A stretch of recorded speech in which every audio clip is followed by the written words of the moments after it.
that they have some sort of a mental health problem or they're having suicide thoughts, please seek the help. Mental health has become more of a hot topic in today's society. What should our viewers know about mental health? There are many type of disorders which can affect people in their day-to-day life, such as anxiety, depression, eating disorders, obsessive compulsive disorders, post-traumatic stress syndrome. Each of these problems can affect different people in different way. Well, there seems to be a lot that can go on within a person's mind that can affect their actions. Could you possibly narrow down or even give a synopsis on each of these disorders? Sometime in anxiety, you will see that people are feeling nervousness, or they're having a heart rate, their heartbeat is faster, or they're having increased sweatiness.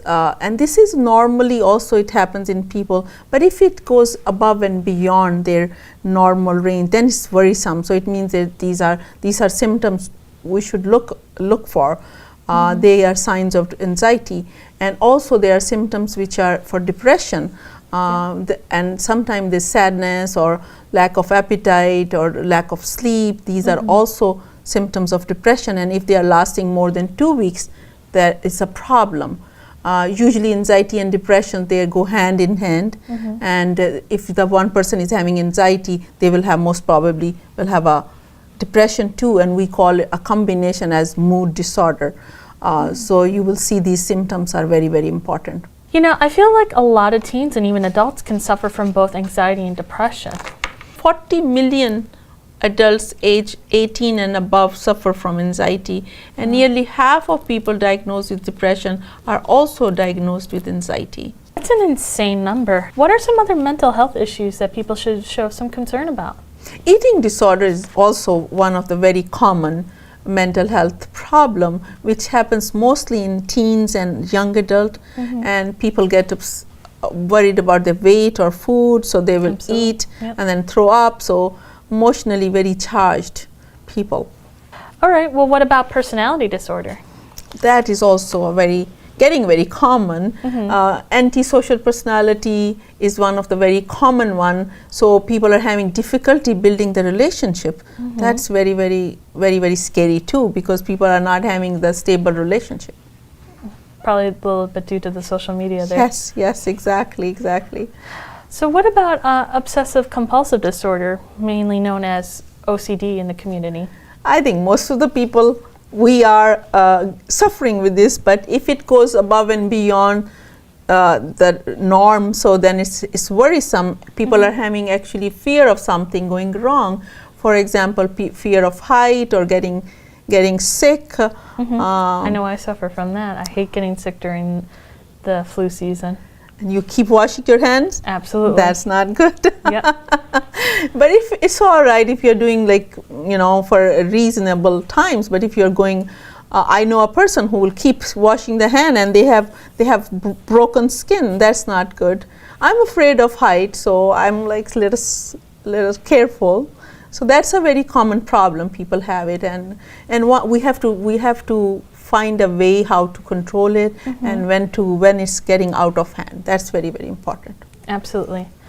So what about post-traumatic stress disorder, which I know a lot of our soldiers seem to suffer from when they come home from war?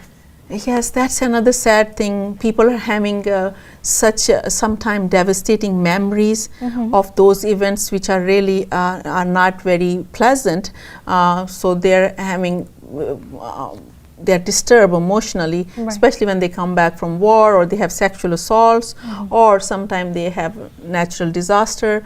So these memories can be haunting memories for them, and there are help available, so they can go to seek the help.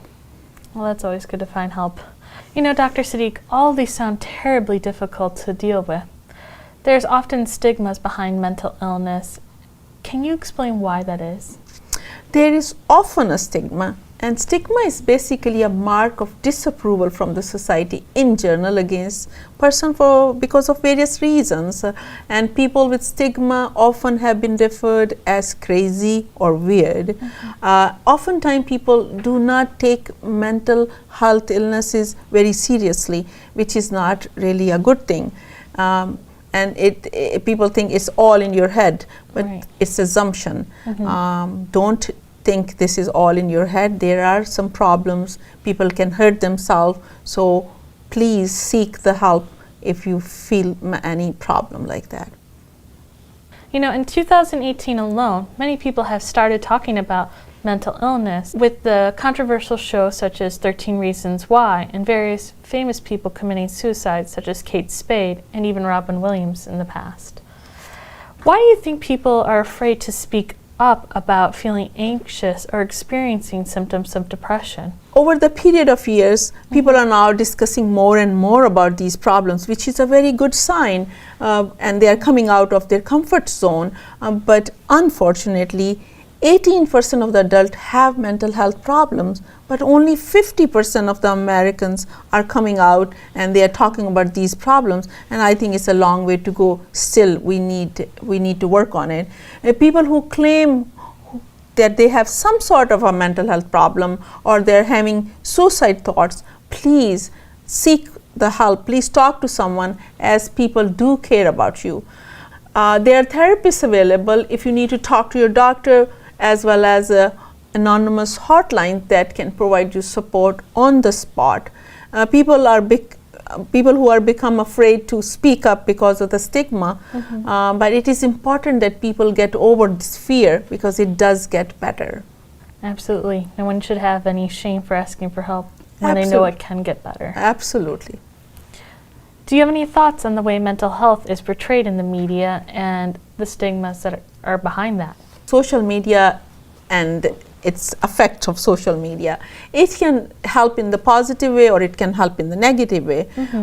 But usually in the social media, if we are using social media for awareness, and that is helpful. But if we're using social media where people get jealous and people actually are putting everything on it, and the other people are seeing that what's happening in others' life and they are very happy, why I'm not happy, that way social media, it can be very, very dangerous. It triggers sadness, it triggers a lot of feelings which are not healthy for anyone. Absolutely.